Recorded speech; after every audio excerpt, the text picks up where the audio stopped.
कक्षा 11वीं की स्टूडेंट फाइनली आपका भौतिक शास्त्र का यहाँ पर त्रैमासिक परीक्षा 2024-25 पेपर लेके आ चुके हैं। आप लोग बहुत से रिकमेंड आए थे कि भौतिक शास्त्र के यानी पेजेस के पेपर लाओ, तो फाइनली आपका पेपर आ चुका है। साथ ही हम संपूर्ण उत्तर सहित आपका यहाँ पर भौतिक शास्त्र पेपर कंप्लीट करने वाले हैं।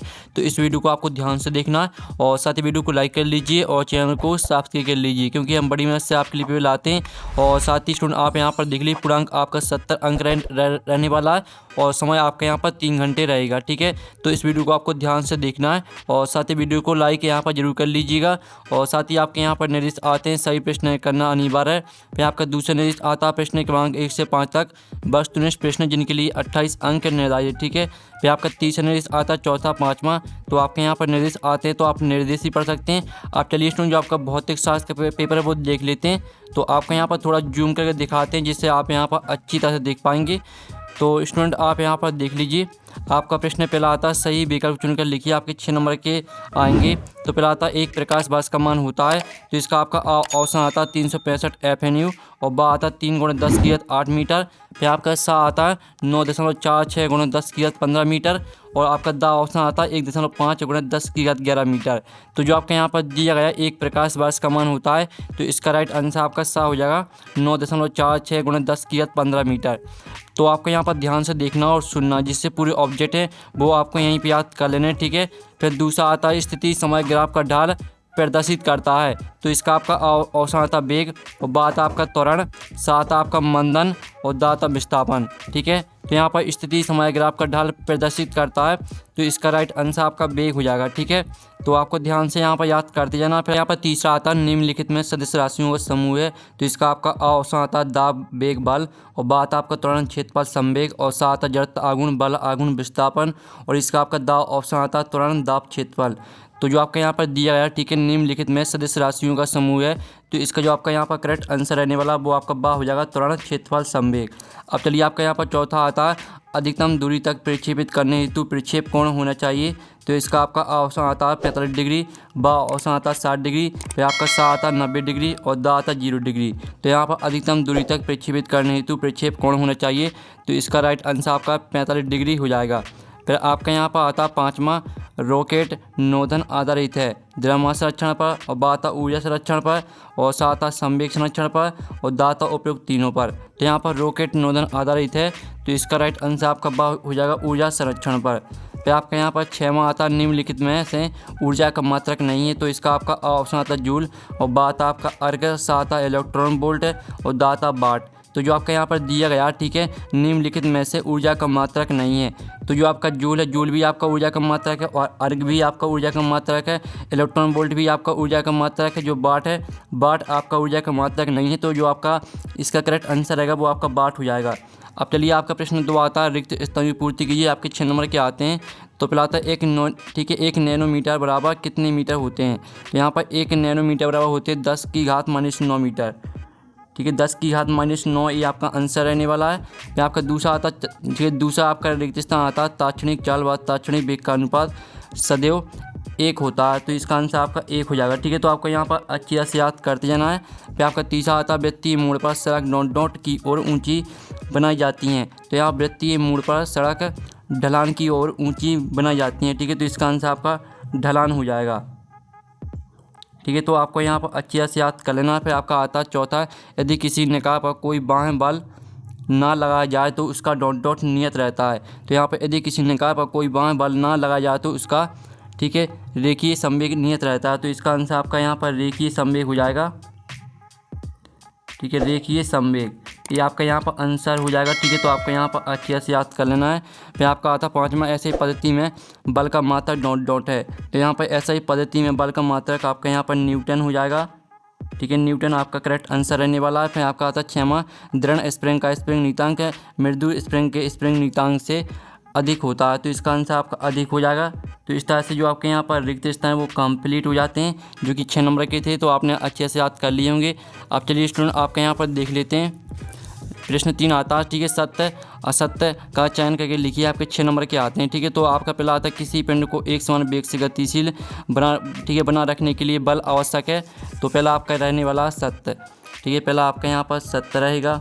और साथ ही स्टूडेंट आपका यहाँ पर दूसरा आता है साक्षी बल के विरुद्ध किया कार्य स्थितिज ऊर्जा में कोई परिवर्तन नहीं करता है, तो ये आपके यहाँ पर असत्य हो जाएगा। और फिर आपके यहाँ पर तीसरा आता है गुरुत्वीय क्षेत्र एक सदिश राशि है, तो ये आपका यहाँ पर सत्य रहने वाला है। साथ ही आपका यहाँ पर चौथा आता है ऋणात्मक त्वरण को मंदन भी कहते हैं, तो ये भी आपका यहाँ पर सत्य रहेगा। फिर आपका यहाँ पर आता है पाँचवा स्थिति समय ग्राफ का ढाल वेग प्रदर्शित करता है, तो ये भी आपका यहाँ पर सत्य रहेगा।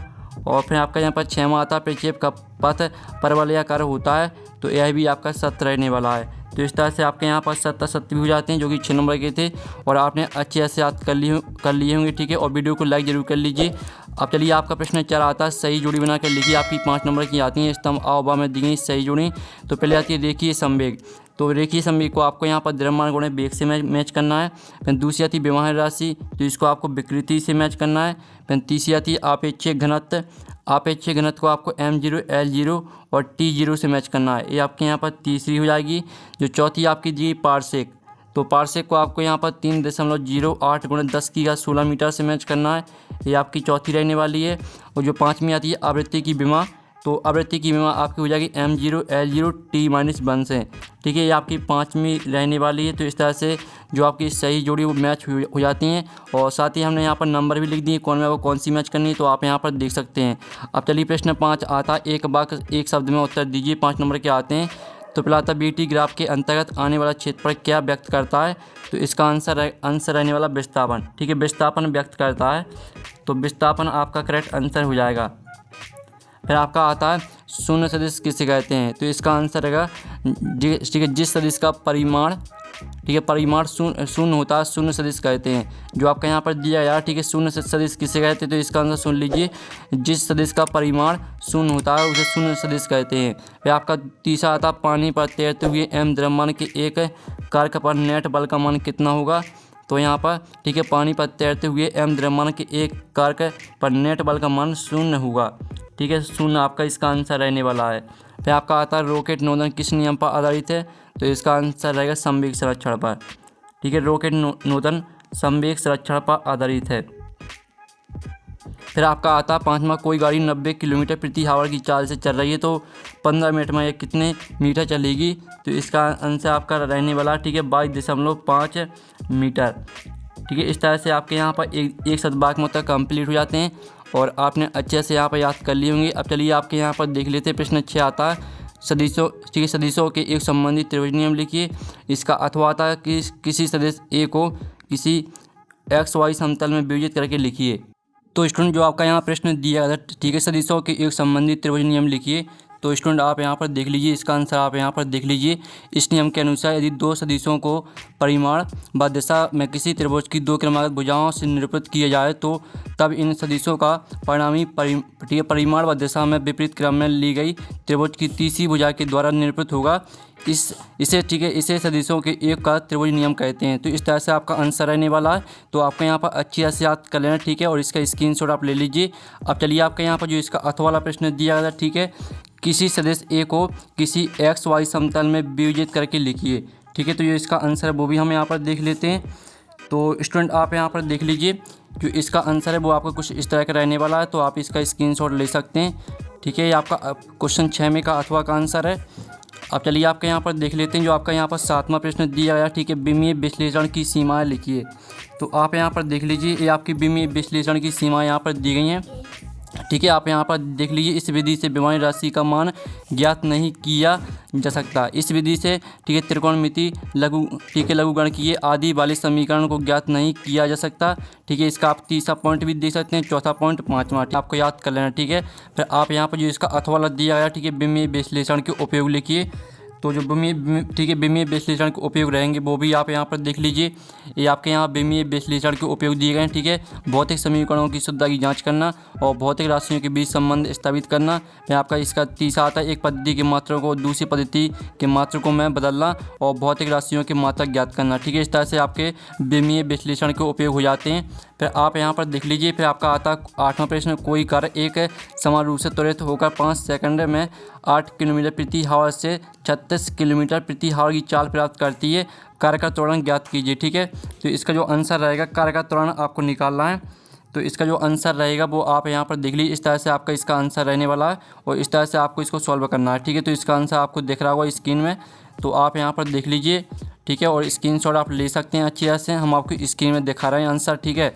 अब चलिए जो इसका आपका अथवा वाला क्वेश्चन यहाँ पर दिया गया है 20 ग्राम की, ठीक है। जो इसका अथवा वाला है 20 ग्राम की एक 900 किलोमीटर प्रति हवा की चाल से चलकर एक, ठीक है। तो इसका आंसर आपको खुद कर लेना है। फिर आपका आता है वृत्तीय गति किसे कहते हैं, तो इसका आंसर आप यहाँ पर देख लीजिए। इसका आंसर है वृत्तीय गति, जब कोई वस्तु वृत्ताकार पथ पर गति करती है तो उस वस्तु की गति वृत्तीय गति कहलाती है।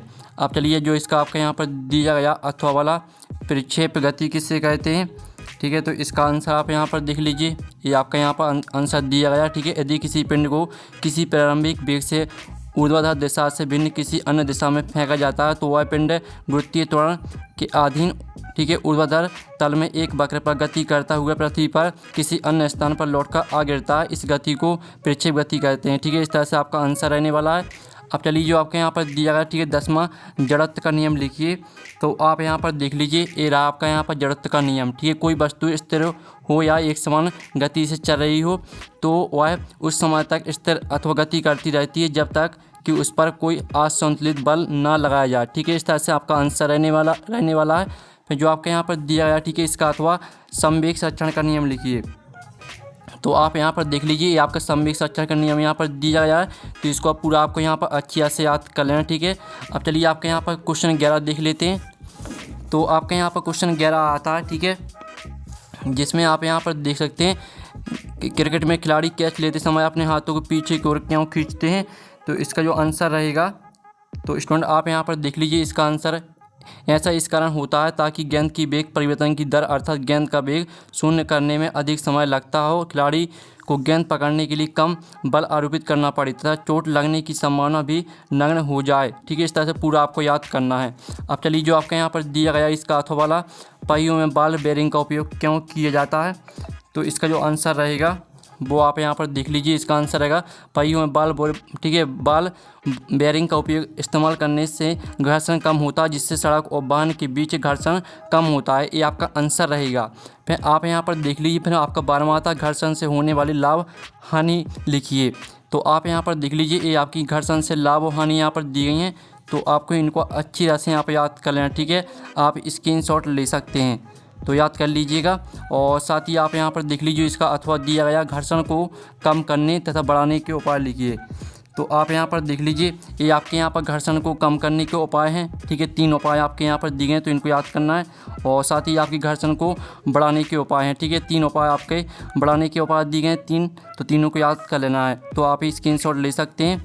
आप चलिए आपके यहाँ पर देख लेते हैं भौतिक समीकरण v² बराबर u² प्लस 2as की शुद्धता की जाँच कीजिए।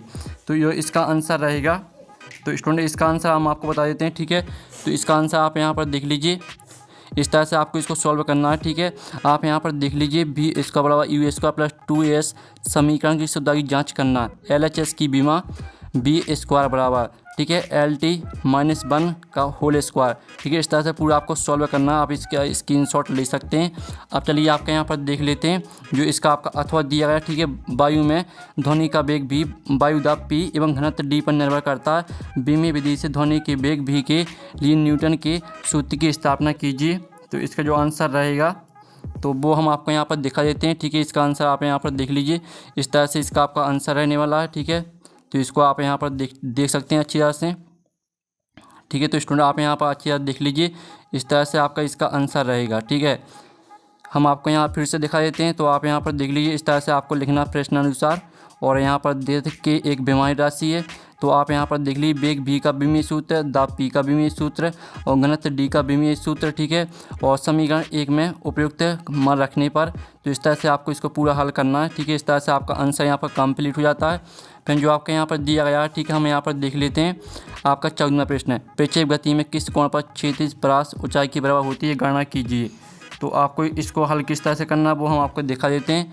तो आप यहाँ पर देख लीजिए, कुछ इस तरह से आपको इसको हल करना है, ठीक है। पहले तो आपको इस तरह से यहाँ पर डायग्राम बनाना है, ठीक है। फिर आप यहाँ पर देख लीजिए क्षैतिज परास का सूत्र आपको यहाँ पर लिखना है, ठीक है। फिर यानी ठीक है, क्षैतिज परास का सूत्र आपका लग जाएगा। और आप यहाँ पर देख लीजिए, इस तरह से पूरा आपको हल करना है। तो आप यहाँ पर इस तरह से आंसर भी आपका आ जाएगा, ठीक है। तो आप यहाँ पर अच्छी तरह देख लीजिए, ये आपका आंसर है यहाँ पर दिया गया पूरा का पूरा। तो अच्छे से आप इसे यहाँ पर हल कर सकते हैं और सीख सकते हैं। ठीक है, आप पूरा यहाँ पर देख लीजिए एक साथ, जिससे आपको देखने में आसानी रहेगी। अब चलिए आपके यहाँ पर देख लीजिए जो अथवा दिया गया। ठीक है, सिद्ध कीजिए कि एक अंक त्रिज्या की वृत्तीय गति में देखिए वेग वस्तु के कोणीय वेग के बराबर होता है। तो जो इसका आंसर रहने वाला है, पहले तो आप यहाँ पर इसका डायग्राम देख लीजिए। ये आपका इसका डायग्राम दिया गया और साथ ही इसको आपको हल किस तरह से करना है तो वो भी आप यहाँ पर देख लीजिए। इस तरह से आपको इसको हल करना है। ठीक है, तो आप यहाँ पर देख लीजिए, इस तरह से आपको इसको हल करना है। तो आप यहाँ पर इसका स्क्रीनशॉट ले सकते हैं और साथ ही वीडियो को लाइक ज़रूर कर लीजिएगा। ठीक है, इस तरह से पूरा आपको यहाँ पर आप यहाँ पर देख लीजिए। अतः देखिए वेग वस्तु के कोणीय वेग के बराबर होता है। अब चलिए आपके यहाँ पर जो दिया गया है अनुप्रस्थ एवं अनुदैर्घ्य तरंगों में अंतर लिखिए। तो आपको यहाँ पर अनुप्रस्थ और अनुदैर्घ्य तरंगों में अंतर लिखना है। तो आप यहाँ पर देख लीजिए, ये आपका अनुप्रस्थ और अनुदैर्घ्य तरंगों में अंतर दिया गया। ठीक है, 3 अंतर आपके यहाँ पर दिए हैं। तो आपको कोई यहाँ पर इसमें आपके 4 अंतर दिए हैं तो कोई 3 याद आपको कर लेना, क्योंकि आपका 3 नंबर का है। और साथ ही जो आपका यहाँ पर दिया अथवा वाला एक तनी हुई डोरी में अनुप्रस्थ तरंग की चाल का व्यंजक ज्ञात कीजिए। ठीक है, तो इसका जो व्यंजक निकालना है वो आपको किस तरह से निकालना है तो आप यहाँ पर देख लीजिए। इस तरह से आपको इसको हल करना है पूरा का पूरा। ठीक है, इस तरह से आप यहाँ पर देखते जाइए, हम आंसर आपको दिखा रहे हैं। तो इस तरह से आपको व्यंजक निकालना है। ठीक है, तो इस तरह से आपका जो यहाँ पर आंसर है वो आपका कंप्लीट हो जाता है।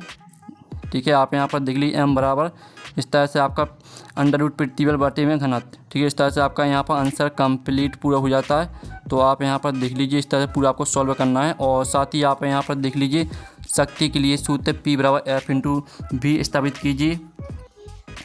तो इसका जो आंसर रहेगा वो आप यहाँ पर देख लीजिए। इस तरह से आपको यहाँ पर ठीक है सिद्ध करना है। शक्ति का जो आपका सूत्र रहेगा P बराबर F/V, इस तरह से आपको इसको सिद्ध करना है। ठीक है, आप यहाँ पर पूरा आंसर देख सकते हैं, ये आपका आंसर दिया गया है। और साथ ही जो आपके यहाँ पर दिया संरक्षी बल में असंरक्षी बल में 3 अंतर स्पष्ट कीजिए। तो आपको यहाँ पर संरक्षी बल और असंरक्षी बल में 3 अंतर हम आपको दिखा देते हैं। ठीक है, ये आपके संरक्षी बल और असंरक्षी बल में 3 अंतर दिए हैं तो कोई 3 अंतर आपको यहाँ से अच्छी तरह से याद कर लेना है। ठीक है, अब चलिए आपके यहाँ पर देख लेते हैं 17वां प्रश्न आपका यहाँ पर दिया गया। ठीक है, जो आपका 17वीं का अथवा वो भी आप यहाँ पर देख लीजिए। और 18वां प्रश्न आप यहाँ पर देख लीजिए, 19वां प्रश्न। ठीक है, और साथ ही आपका 20वां प्रश्न भी आप यहाँ पर दे सकते हैं। तो स्टूडेंट जो इनके आंसर है वो आपको मिलेंगे टेलीग्राम ग्रुप में। और पेपर का PDF डाउनलोड करना चाहते हैं तो उसका लिंक आपको वीडियो के डिस्क्रिप्शन में मिल जाएगी। तो यहाँ पर नेक्स्ट वीडियो में थैंक्स फॉर वॉचिंग।